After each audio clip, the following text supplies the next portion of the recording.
He was the greatest of Sauron's servants, the most deadly and feared of the Nazgul, the Ringwraiths. He was the greatest of the nine, the Witch King of Angmar. Today, on the Petty Lords, we will look at this evil king and his deeds across the ages as he helped Sauron to achieve his ultimate goal of domination over Middle-earth.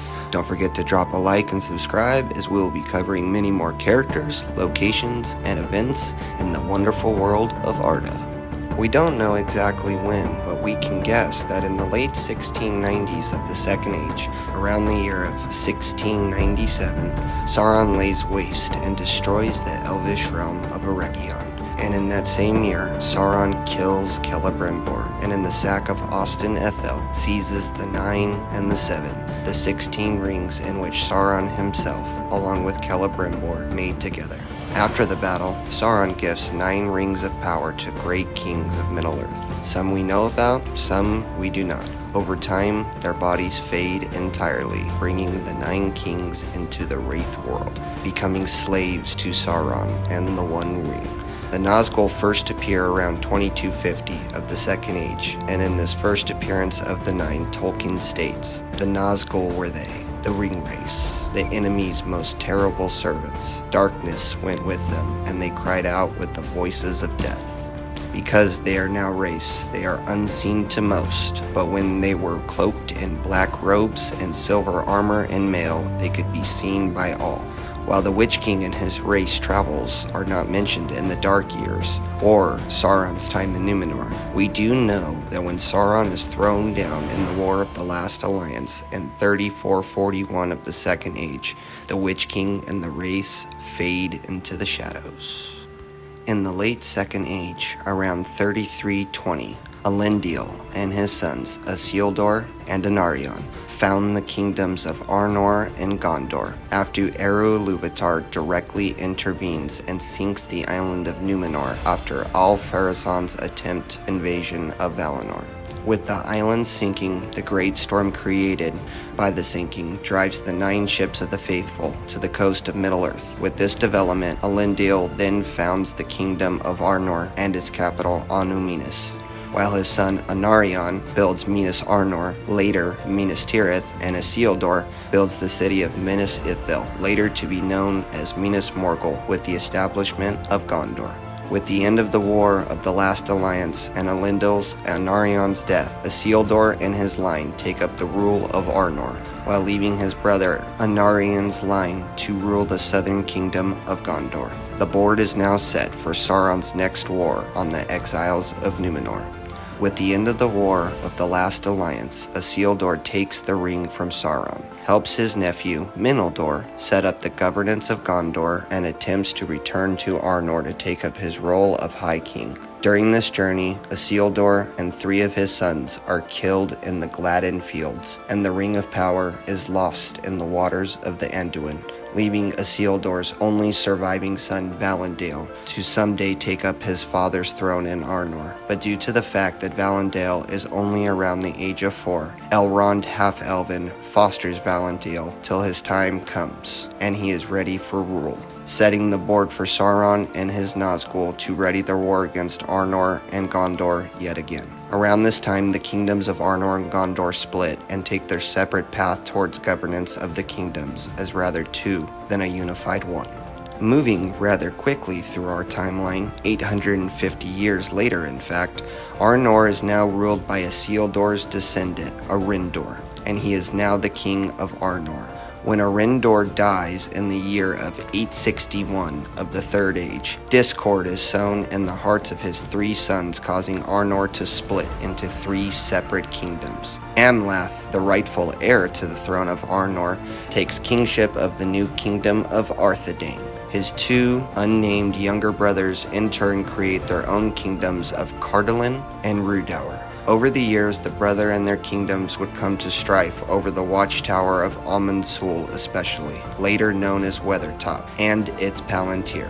We will go into greater description of the Palantiri and their uses in their own video later on in the channel. Let's push that fast forward button again to the year of 1300 of the Third Age, and Arthedain is now governed by King Mathagil. In this year, a new dark power comes into play, and the Witch King himself founds the kingdom of Angmar in north of Eriador. The Witch King commands many orcs and evil men with himself. Shortly after, Rudaur's king falls, and the Witch King appoints one of these evil hillmen as the new king and overlord of Rudaur, giving the Witch King a better foothold into the kingdom of Arnor. With this development, King Agreleb I of Arthedain claims kingship over all of Arnor, while the kingdom of Cardolan recognizes Agreleb as the rightful king.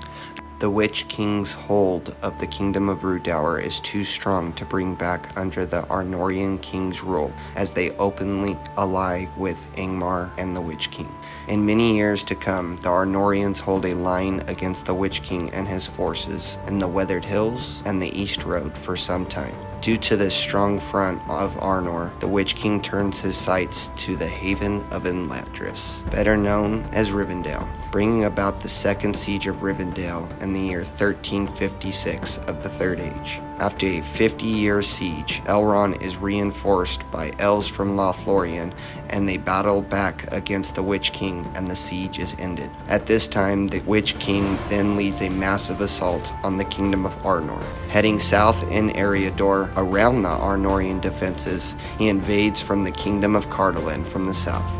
The Witch King's forces destroy most of Cardolan and the king and prince of the realm, and sack the watchtower of Amansul, where once one of the Palantirs is held. The Palantiri were saved by the Arnorians and taken to the kingdom's second capital of Fornost, leading to the Witch King's siege of Fornost. At this time, Círdan, the shipwright, reinforces the kingdom of Arthedain, and with his help, the new king Erefor and Círdan's forces, along with Elrond and his reinforcements from Lothlorien, they repel the Witch King's advance into Arthedain. This force deals such a massive blow to the Witch King and his forces that Angmar is left in a very weakened state for some time. But on the flip side of that, Arnor is also left in a very weakened state.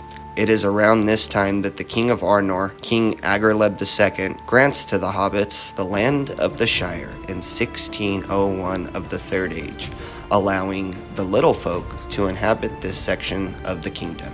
In 1635 of the Third Age, a great plague comes from the east and causes great sickness in the lands of Rhovanion and Gondor, but also affects the kingdom of Cardolan and causes the remaining Arnorians, or now called Dunedain, to either die or leave Cardolan for good. Also at this time, the plague from the east and the Witch King sent evil spirits to haunt and occupy the now empty kingdom of Cardolan, as well as to help keep the Dunedain from reoccupying the land. These evil spirits come to haunt the Barrow Downs, and they bring some of the dead Dunedain back to life, and they become known as the Barrow-wights, in which Frodo and his companions come across traveling in the Old Forest in the Fellowship of the Ring. Even after all the evil that befell Arnor, the kingdom does have a little peace for a few hundred years. Around the year of 1850 in the Third Age, King Aravel, with the help of his Elvish allies, win a big battle in Cardolan. But despite the victory, they are unable to occupy the area. At this point, most people would ask, where was the other kingdom of men? Where was Gondor? Gondor was fighting its own wars, which we will cover in another video on the channel. But around 1851 of the Third Age, Arnor and Gondor realize that these wars are being conducted by a single source and end their period of estrangement and decide to work together once more.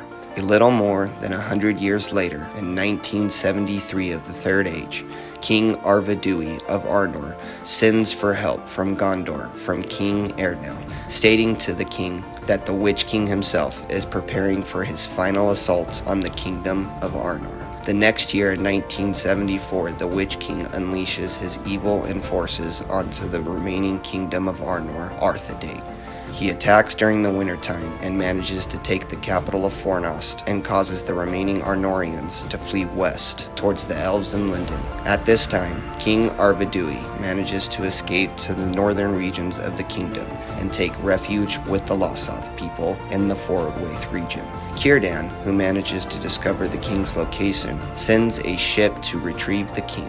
Although the Losoth people attempt to discourage the king from boarding this vessel, he ends up doing so. That very night, he boards the ship. A massive storm rolls in and sinks the ship sent by Círdan to retrieve Arvedui. And with his death at the sea, the king and the 2 Palantiri in which he rescued, the stone in Fornost and the stone in Amansul, go down with him to his watery grave. With the destruction of Arnor and the death of the king, the Witch King now takes Fornost for himself and defiles the throne of Arnor and takes it. It is at this time Prince Arnor, son of the King of Gondor, comes to the kingdom's help with such a massive force that all the ports of Forlondon, Harlondon, and Mithlon are filled with the mighty Gondorian forces. Círdan himself then summons the elves of the region and the remaining Arnorian forces, and this new mighty alliance marches on the Witch King as he sits on the throne in Fornost. Thinking that this will be an easy win for himself and his forces, the Witch King sends his forces to meet this new united force head-on. While the armies clash, a section of the Gondorian forces sweep in from the north to corner Angmar's forces. Realizing he is outmatched, the Witch King gathers his remaining troops and attempts to flee back to his fortress in Angmar, Carn Dûm. At this time, Prince Arnor of Gondor comes across the Witch King and they battle in single combat. The Witch King nearly kills the prince, but it's at this moment that Glorfindel himself comes leading a force from Rivendell and attacks the Witch King from the southeast. With these new reinforcements, the prince and Glorfindel obliterate the remaining forces of the Witch King, and he flees at the very sight of the reincarnated Elf Lord. As Prince Arnor attempts to chase the Witch King, Glorfindel stops his charge and tells the prince, "Do not pursue him, young prince. He will not return to this land. Far off yet is his doom, and not by the hand of man will he fall." With this statement, Glorfindel prophesizes the Witch King's later downfall by the shield maiden of Rohan, Éowyn. With the wanton destruction of the kingdom of Arnor, the heir to the throne, Arnoth, would not be known as king, but as the chieftain of the Dunedain, and his kingdom would never recover in the capital of Fornost. Even though the Witch King was defeated, Fornost was never repopulated and is left uninhabited and to ruin. Till many years later, when King Aragorn Elisar becomes king of the reunited kingdom at the end of the Third Age, and bringing glory back to the former kingdom of Arnor. Although never coming back to the land, the Witch King's mission was a success by destroying Arnor and reducing the Arnorians to the fabled Rangers of the North. Now that we have covered the initial wars of the Witch King, we now move on to his next goal and target, the Kingdom of Gondor. And with that, we will end part 1 of the Witch King of Angmar. If you found this video informational or appealing, please make sure to drop a like and subscribe on your way out, and make sure and tune in next week for part 2 of the Witch King of Angmar. We the Petty Lords thank you again for tuning in. Again, don't forget to drop a like and subscribe, and for any ideas or places or people or things that you would like to see, make sure to drop a comment below. Until next time, remember, we are not runic emperors, just the Petty Lords.